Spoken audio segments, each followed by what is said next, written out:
얼마 전에 카카오톡이 먹통이 된 적이 있어요. 아마 토요일 날 일하거나 뭐 결혼식 가거나 뭐 소통해야 되는데 갑자기 소통이 안 된 경우가 생겼을 거예요. 저희도 그랬는데요. 굉장히 당황스러웠어요. 카카오톡으로 늘 된다고 생각했던 것들이 되지 않으니까 너무 불편했고 한 이틀 동안 굉장히 어려움을 겪었던 경험이 있습니다. 너무나 당연한데 전혀 인식하지 못했던 것들이 우리 주변에는 굉장히 많은 것 같아요. 첨단 기기들을 다 사용하고 있지만 생각만큼 반도체의 중요성을 느끼는 사람은 전문직 거기에 포함된 사람들이 아니면 또 많이 느끼는 사람 별로 없을 것 같아요. 또 전쟁 없는 평화를 누린다고 얘기는 하는데 국방의 최전선에서 지키고 있는 군인들의 노고를 생각하는 사람은 또 많지 않죠. 또 사고가 일어날 때 계시는 경찰, 소방관 분들의 중요성도 평소에는 우리가 잘 생각하지 못하고 있습니다. 너무나 중요해서 우리 옆에 있고 항상 있고 없으면 안 되는 건데 또 인지하지 못하는 것들이 우리 주변에 굉장히 많아요. 근데 이 신앙생활에서도 그러한 존재가 있습니다. 바로 성령님입니다. 오늘부터 한 3주 또는 4주 정도 제가 청년부를 담당하는 마지막 때까지가 되지 않을까 싶은데 성령님에 대해서 이야기를 좀 하고 가려고 그래요. 참고로 굉장히 재미없어요. 제가 쓰면서 와, 이렇게 재미없는 걸 해야 된다니. 근데 마지막이니까 재미없는 거 하고 가려고요. 해야 할 거를 하고 그래서 졸아도 여러분의 눈꺼풀 탓이 아니라 앞에서 말하는 저 사람 탓이구나 생각하시면 됩니다. 자, 오늘 성령님에 대해서 오늘부터 이야기할 거예요. 오늘의 설교 제목은요, 성령 하나님의 선물이라는 주제로 같이 할 겁니다. 바울 사도가 에베소 교회 성도에게 물어봤어요. 사도행전 19장 2절에 너희가 믿을 때에 성령을 받았느냐? 라는 질문입니다. 그러자 에베소 교회 제자들이 말해요. 아니라 우리는 성령이 계심도 듣지 못하였노라. 지금 에베소 교회에서 교회를 세우고 예수님을 믿는다고 말하는 사람들이 예수님의 제자들인데 성령님이 누군지 들어본 적도 없다라고 해요. 근데 만약에 사도 바울이 오늘 우리에게 물어볼 수도 있어요. 여러분에게 물어볼게요. 누군가 여러분에게 성령을 받았느냐? 라고 물어본다면 누군가는 이렇게 대답할 거예요. 성령이요? 그 뭐죠? 먹는 건가요? 뭐지? 성령? 뭐지? 라고 대답할 수도 있어요. 또 어떤 사람은 전 받았어요. 왜? 저는 방언을 할 줄 알거든요. 나는 확실히 받았어요 라고 말하는 사람도 있을 수 있어요. 또 어떤 사람은 성령 받고 싶어요. 뭐가 대단한 것 같아. 근데 어떻게 받나요? 라고 물어볼 수도 있어요. 다양한 반응들이 나오겠지만 여러분 성령에 대해서 물어보면 대부분의 공통점은 잘 모른다는 거예요. 다 중구난방 자기만의 색깔의 이야기를 하고 있어요. 예수님의 제자들도 근데 마찬가지였어요. 예수님께서 사람들을 가르치실 때 예수님 자신이 참된 생명이 되심을 말했어요. 사마리아 여인에게도 내가 생수의 강이 넘칠 거다. 내게 오는 자는 목마르지 아니할 것이라고 이야기했고 이것이 요한복음 7장에 다시 생수에 대해서 이야기합니다. 그런데 예수님이 이것이 무엇이냐면 성령의 이야기다라고 이야기도 해주시죠. 제자들은 전혀 알지 못해요. 또 예수님이 십자가 달려 돌아가시기 전에 불안해하던 제자들에게 이제 내가 곧 떠날 것이다. 그런데 너희에게 보혜사 성령을 주실 것이다. 오늘의 본문 이야기를 하죠. 그럼에도 불구하고 제자들은 잘 알지 못합니다. 예수님께서 아직 성령의 존재를 알지 못한 제자들에게 끊임없이 성령을 대해서 보낼 거다, 주실 거다 이야기를 하는데요. 이 장면은 사도행전 2장에 행하게 됩니다. 사도행전 2장이 예수님이 하늘로 올라가시고 난 뒤에 제자들이 마가 다락방이라는 곳에 모여서 기도하고 있었어요. 그럴 때 오늘 성령님의 임재가 일어납니다. 사도행전 2장 2절에서 4절까지의 말씀인데요. 요거 말씀 같이 한번 읽어볼까요? 2절에서 4절까지의 말씀을 같이 한번 읽어보겠습니다. 자막이 없으면 제가 나눠드린 종이에 있습니다. 2절에서부터 4절까지 말씀 같이 한번 읽어보겠습니다. 호련히 하늘로부터 급하고 강한 바람 같은 소리가 있어 그들이 앉은 온 집에 가득하며 마치 불의 혀처럼 갈라지는 것들이 그들에게 보여 각 사람 위에 하나씩 임하여 있더니 그들이 다 성령의 충만함을 받고 성령이 말하게 하심을 따라 다른 언어들로 말하기를 시작하니라. 아멘. 불의 혀 같은 게 막 내려왔고요. 사람들이 방언을 하기 시작했대요. 라고 성경은 기록하고 있습니다. 참으로 기이하고 놀라운 성령 체험을 이야기하고 있어요. 자, 이 본문을 봤는데 다시 우리한테 물어볼게요. 자, 여러분 성령을 받으셨습니까? 이 본문을 본 사람은 당연히 이런 생각이 들어요. 와, 성령은 진짜 특별한 사람만 받는 거구나. 야, 성령은 거의 예수님급만 받는 거구나. 아, 그러면 그렇지. 나에게 성령님이 오셨을 리가 없어. 라고 생각하게 됩니다. 그러면서 우리는 아무도 성령을 아직 받지 못했구나. 라고 생각하기도 하죠. 또 혹자는 이렇게 생각할 수 있어요. 이 본문을 보면서 마가다락방에서 제자들이 열심히 기도할 때 성령이 오신 것을 보니까 와, 기도 열심히 해야 되는구나. 그래야 성령이 내려오시는구나. 더 열심히 노력을 해가지고 성령을 끌어내리는 거구나라고 생각할지도 몰라요. 그래서 성령을 못 받으면 지금 내 노력이 부족한가? 라고 생각할지도 모르죠. 저도 대학원을 다닐 때 성령 충만에 관심이 좀 있었어요. 혼자 기도원을 종종 갔는데 당시 설교하던 목사님이 방언을 하지 못하면 개만도 못하다라는 진짜 지금 들으면 말도 안 되는 망언을 하시던데요. 근데 약간 신박했어요. 저 양반이 저 사람이 생각하는 건 뭘까 하고 나도 한번 뇌를 내려놓고 해보자. 그래서 나름 해봤어요. 해보니까 나름 토굴 같은 데서 혼자 해봤거든요. 실험을 해보고 싶었어요. 나도 방언을 한번 해보고 싶다. 주여 방언해 주세요. 근데 뭐 될 리가 없잖아요. 그러니까 막 약간 어른들이 흉내내는 것처럼 뇌를 마비시키고 혀를 편하게 한 다음에 하니까 랄랄랄랄라 하다 보니까 대충 흉내는 내겠더라고요. 그래서 하다가 현타가 오더라고요. 이게 뭐 하는 짓인가? 안 받고 말지 라는 생각. 그때 막 그런 얘기를 하면 노력을 해가지고 막 기도를 막 3시간, 4시간, 10시간 하면 막 성령님이 내린다고 이런 노력에 대한 이야기를 했어요. 과연 노력하면 성령님이 오시는 건가? 라는 질문을 던질 수 있어요. 또 여러분 중에 누군가는 한때 뜨겁게 예수님과 교제한 사람이 있어요. 그래서 성령 충만함을 늘 느끼고 살았는데 한참 동안 이제 집 떠나서 갔다가 뭐 이렇게 하나님 떠나 살다가 다시 돌아왔는데 다시 그때의 뜨거움을 느끼고 싶어요. 다시 성령님을 받는 건 어떻게 하는 건가요? 라고 물어볼지도 몰라요. 그래서 오늘 주제에서 질문을 3가지로 압축해서 이야기해 보려고 그래요. 첫 번째 질문은요. 성령을 받으려면 나는 어떤 노력을 해야 되는가? 내 노력은 무엇이 필요한가? 두 번째는요. 그럼 성령을 받을 때 어떤 신비한 체험이 나타나는가? 세 번째, 성령을 받으려면 또 무엇을 다시 받으려면 무엇을 다시 해야 하는가? 라는 질문. 아마 제가 이 질문을 쓰면서 야, 우리 청년들이 이거 진짜 궁금해할까? 네, 살짝 끄덕여줘서 고마워요. 네, 대부분 솔직히 뭐야 어쩌라고. 네, 하지만 성령님은 중요합니다. 그러니까 여러분의 시선이 어떠하든 저는 계속 제 갈 길을 갈게요. 하여튼 이 3가지 질문을 가지고 할 겁니다. 자, 첫 번째 하나씩 질문을 해결하려고 그래요. 성령을 받으려면 내 노력이 얼마나 필요한 것인가? 이 질문에 대해서 해결할 때 오늘의 본문의 말씀, 예수님이 요한복음에서 말씀하신 것을 같이 보려 합니다. 요한복음서 14장 16절의 말씀인데요. 같이 다시 한번 읽어보겠습니다. 내가 아버지께 구하겠으니 그가 또 다른 보혜사를 너희에게 주사 영원토록 너희와 함께 있게 하리니. 아멘.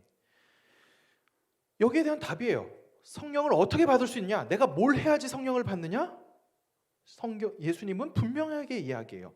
예수님이 하나님께 구하겠으니 하나님이 선물로 주신다는 거예요.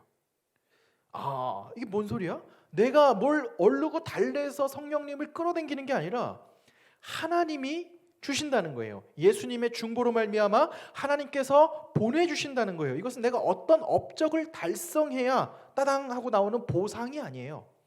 보상으로 얻는 것이 아니라는 거죠. 만약에 예수님이 제자들에게 성령을 받는 방법은 이러하다. 1번 너네들이 모여라. 2번 뭘 마음을 다잡으라. 3번 뭘 해라. 4번 뭐 해라. 5번 해라 하는 것이 성령 받는 게 아니에요. 제가 예전에 이런 창피한 얘기라서 여기 쓰진 않았는데 제가 했던 건 아니고 얘네들의 방언 붐이 일어났을 때 방언 받는 방법들이 있어요. 그 어떤 기도원에 가면 막 혀를 내밀고 라를 길게 하래. 코카콜라를 거꾸로 하래. 할렐루야를 거꾸로 하래. 야루레라 굉장히 괴랄한 소리가 나와요. 그럼 방언 같아 보여요.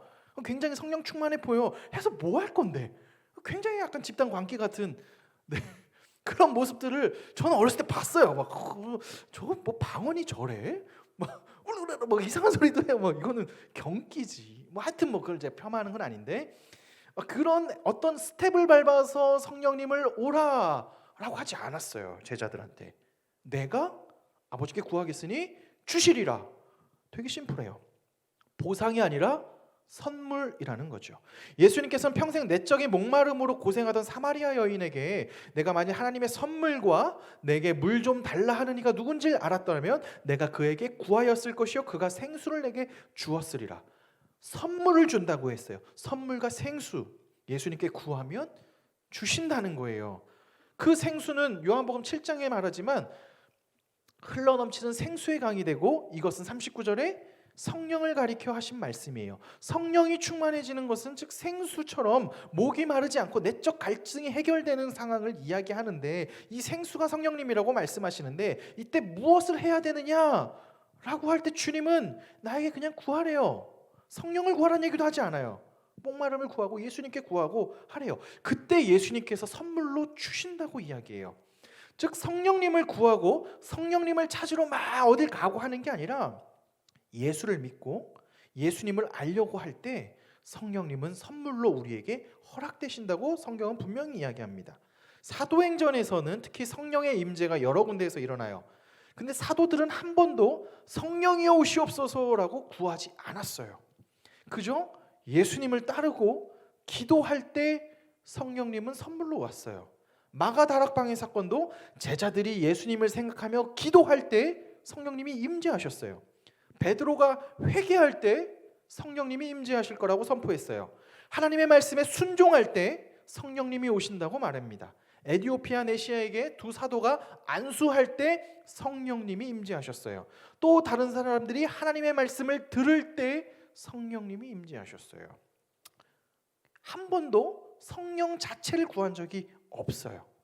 이렇게 성령님의 임재 사건은 성령의 임재를 위해서 무언가 뛰고 구르고 막 소리 지르고 으아 오시옵소서 입신의 경제 이러는 것처럼 뭔가 달라 해서 오는 것이 아니라, 그저 예수님을 알아가려 하고 예수님을 따라갈 때 어느새 성령님은 그들 가운데 임재하셨어요. 그래서 성령님은 선물이에요. 히브리서에서 이렇게 이야기해요. 하나님께서 자신의 뜻을 따라 성령을 나누어 주신다. 중요한 것은 내 의지, 내 결단, 내가 얼마나 받아들냐가 아니라 하나님께서 주신다는 거예요. 그래서 성령을 받고 싶은 자는 방언 흉내를 내는 것이 아니고 어떤 행위를 더 해야 되는 것이 아니라는 거예요. 하나님, 예수님을 따를 때 성령님이 나도 모르는 사이에 우리에게 임하신다는 거예요. 첫 번째 질문이에요. 첫 번째 질문, 내가 뭘 해야 성령을 얻느냐? 뭘 하지 마세요. 그냥 예수님을 따르세요. 예수님을 보세요. 성령님 자체 잘 몰라요. 추상적인 개념 같아 보여요. 근데 인격적인 분이신데 뭘 해야 되느냐? 그냥 예수님을 따르고 믿을 때 성령님은 선물로 주셔요. 하나님의 가장 큰 선물이 성령님이에요. 성령님이 무슨 일을 하시느냐? 그건 다음 주에 더 설명을 할 건데, 다음 주도 졸리단 소리예요. 네. 마음 각 잡고 오세요. 그러니까 네. 핸드폰 갖고 오셔도 돼요. 네, 좋습니다. 네, 성령님은 우리에게 주신 선물이 첫 번째라는 거예요. 뭘 하는 게 아니라 하나님이 주신다. 그럼 두 번째예요. 그럼 성령이 내릴 때 어떤 드라마틱한 일들이 일어나느냐라는 거예요. 아까 사도행전 2장에서 그리고 사도행전 10장에서 보면은요, 성령 체험은 신비한 체험이 일어나요. 막 방언이 일어나고 놀라운 일이 일어납니다. 왜 혹자들은요, 우리가 막 성령 체험 언제 했느냐라고 할 때 어른들 보면 정말 죽을 병에 걸렸다가 하나님의 음성을 듣고 병이 낫는 경험을 하시기도 해요. 부정하지 않아요. 실제로 그런 드라마틱한 일들이 있어요. 와, 성령님이 하셨구나 하는 일들이 있다는 말이에요. 사도행전 2장에도 그렇고요, 10장에도 그런 일들이 있죠. 그런데 성경에 보면 사도행전 2장에 또 회개할 때, 또 8장에 안수할 때 성령이 임하셨는데 막 드라마틱하게 성령님이 임하지 않았어요. 그냥 안수했는데 성령님이 임하셨다, 성경은 기록할 뿐이에요. 사실 대부분의 성령님의 임재하심은 엄청 드라마틱하게 막 사람이 꼬꾸라지고 변화돼가지고 막 으아 하고 막 갑자기 막 방언을 하는 듯한 독특한 현상을 통해서 나타나는 것이 아닙니다. 대부분 예수님, 성령님이 그 사람 가운데 임재하셨다는 걸 확실히 알 수 있는 것은 그 사람이 그저 삶과 인격이 변화되는 것을 통해서 알 수 있어요. 왜? 사도행전뿐만 아니라 갈라디아서에서는 성령을 받은 사람의 열매가 나와요. 성령을 받으면 이런 열매가 맺힙니다 라고 갈라디아서 5장 22절과 23절에 말하고 있는데요, 이 말씀 같이 한번 읽어볼게요. 네, 함께 읽겠습니다. 시작. 오직 성령의 열매는 사랑과 희락과 화평과 오래 참음과 자비와 양성과 충성과 온유와 절제니. 네, 여기까지만 볼게요. 9가지 열매들이 나오는데요, 이게 성령 충만한 자에게 나오는 성령의 열매들이에요. 자, 이 중에 성령의 열매는 장풍을 쏘는 것이다.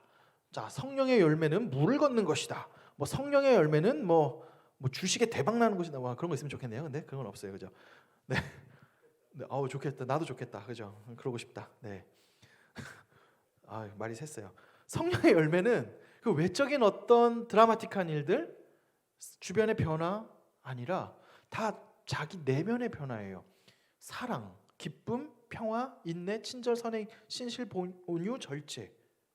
성령이 이렇게 사람을 빚어가세요. 제가 우리 한 교회 어떤 분들이 얘기해요. 원래 자기는 자기밖에 시간을 안 쓴대요. 나에 대해서 시간 쓰는 게 굉장히 아깝고 나 말고 다른 거에 시간 쓰는 건 되게 타부시하던 사람인데, 예수님을 믿고 변화된 게 다른 사람을 위해서 시간을 줘요. 제가 강조하지만 시간이 여러분 생명이에요. 시간이 제일 비싸요. 돈으로 살 수 있는 게 아니에요. 그거 살라고 사람들 쓰는 거잖아요. 시간 살라고. 시간을 남들에게 준다. 교회에서 누군가에게 봉사를 한다, 헌신한다, 전화를 한다, 연락한다, 같이 밥을 먹는다 하는 이 시간의 행위들은 바로 사람이 변화되는 거죠. 이렇게 변화되는 모습들, 성령의 열매들은 이런 변화를 통해 나타나요. 자, 이런 일들이 있는 여러분들의 모습이 뭐 드라마틱하게 와서 성령님이 오셔서 야, 어느 날 잠자는데 꿈에서 막 거거거 천둥과 같이 오면서 앞으로 너는 쟤랑 밥을 먹어야 된다. 뭐 그런 거 안 들려요. 그런 거 있으면, 그런 막 들었으면 일단 병원을 한번 가는 것도 추천해 드릴게요. 그 막 그렇게 쉽게 나오진 않아요. 성령 충만하다는 것은 사람의 인격이 변화되는 것을 말을 해요. 우리는 그런데 드라마틱한 걸 원해요. 갑자기 막 버라이어티하게 막 화려한 걸 원해요. 가장 제 대학 다닐 때 룸메이트였던 선배 목사님 형이 있어요. 다른 교단 목사님 형인데 그게 어느 집회에 갔대요. 그 집회가 성령 집회였어요. 성령 집회인데 뭐냐면 막 자 불 받아라 하면은 이제 막 다 같이 우르르르 자빠지는 그런 거래요. 뭐 그런 게 있었어요 옛날에. 뭐 하여튼 그래서 막 불 하면 막 앞에서 넘어진대요. 그 형도 자기 젊었을 때 뭐 열정을 가지고 갔는데 자기 앞에서 장풍을 쏘더래. 불 받아라 하는데 넘어져야 되는데 안 넘어지더래. 그러니까 그 목사님이 자기 앞에서 3번을 했더래. 불 받아라. 불 받아 안 나오니까 머리를 밀어버렸더래요. 그래서 자기가 자빠지면서 야씨 이게 성령 충만인가 뭐 이런 생각이 들었다고 하는데, 우리가 흔히 그 어떤 입신의 형태, 막 드라마틱한 변화, 막 이걸 성령 충만이라고 생각하는데 그렇지 않다. 성경은 그렇게 성령님이 임재할 수도 있지만 굉장히 소소하게 어느 날 야, 이게 성령님인가? 이게 성령님인가? 라고 의심이 될 정도로 굉장히 고요하고 잔잔하게 나타난다는 거예요.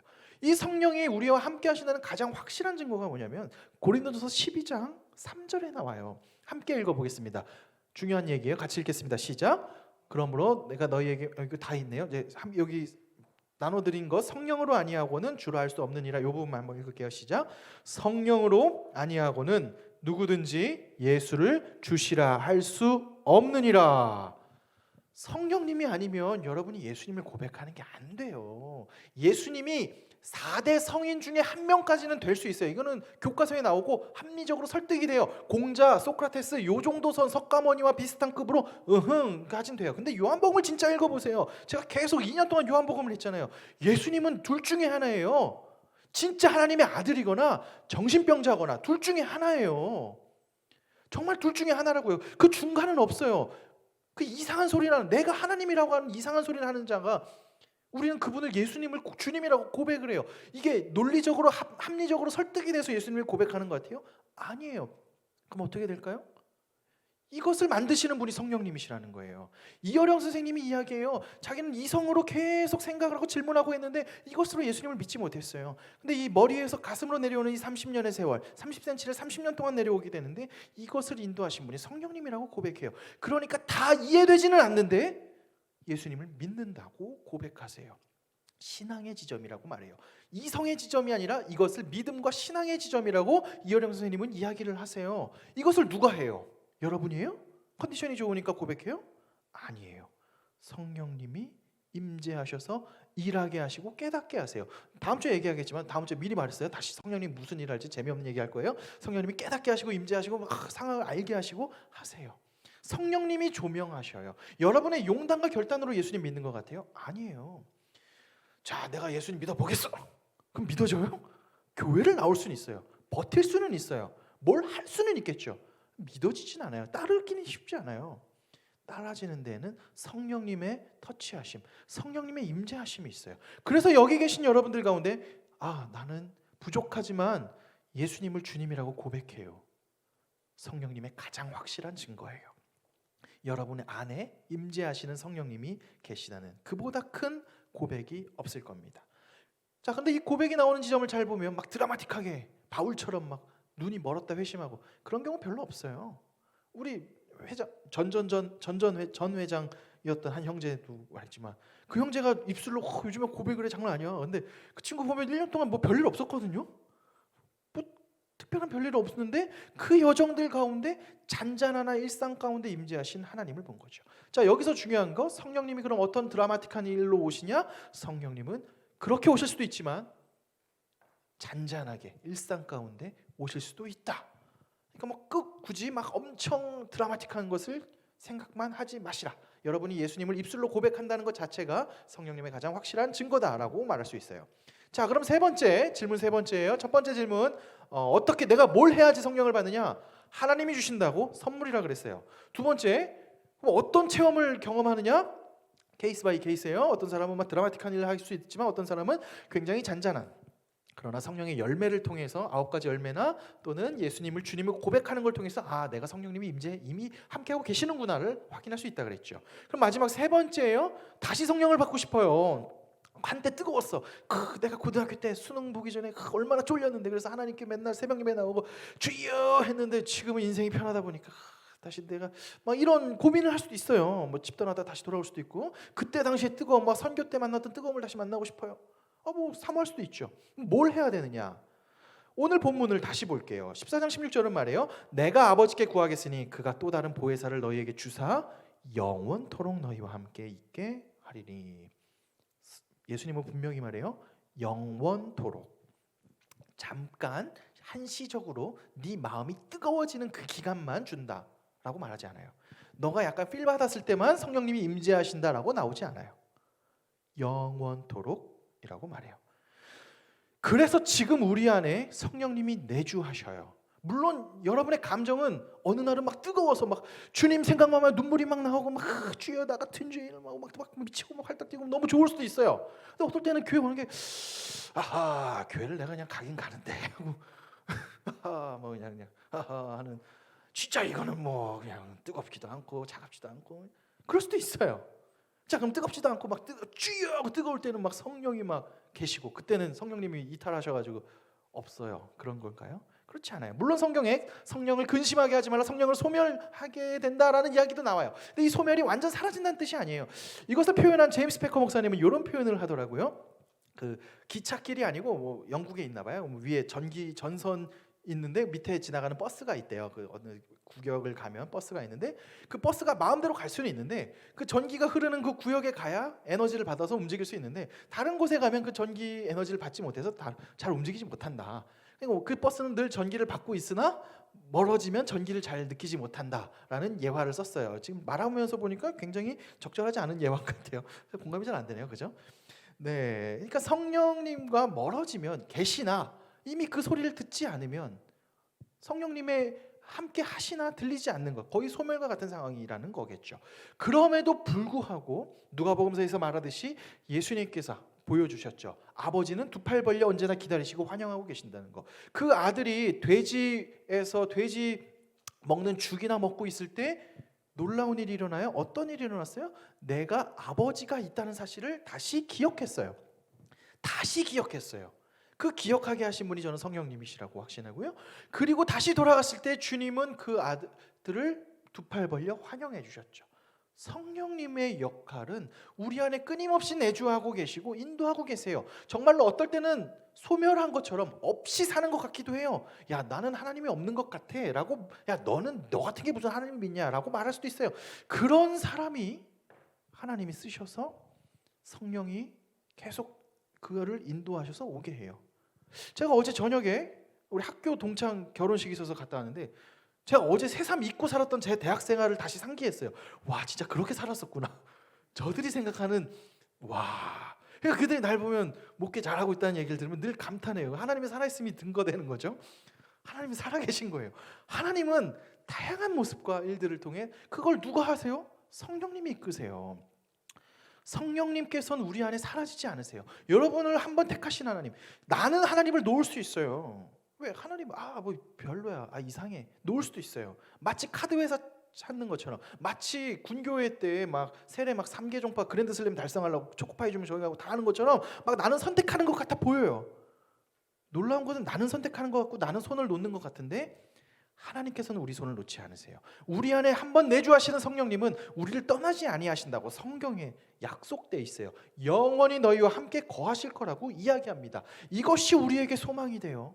여러분의 도덕적 감성, 여러분의 도덕적 완결함, 나의 예수님에 대한 진실한 마음, 진실한 마음 있으면 좋은데 그게 성령님의 여부에 상관없어요.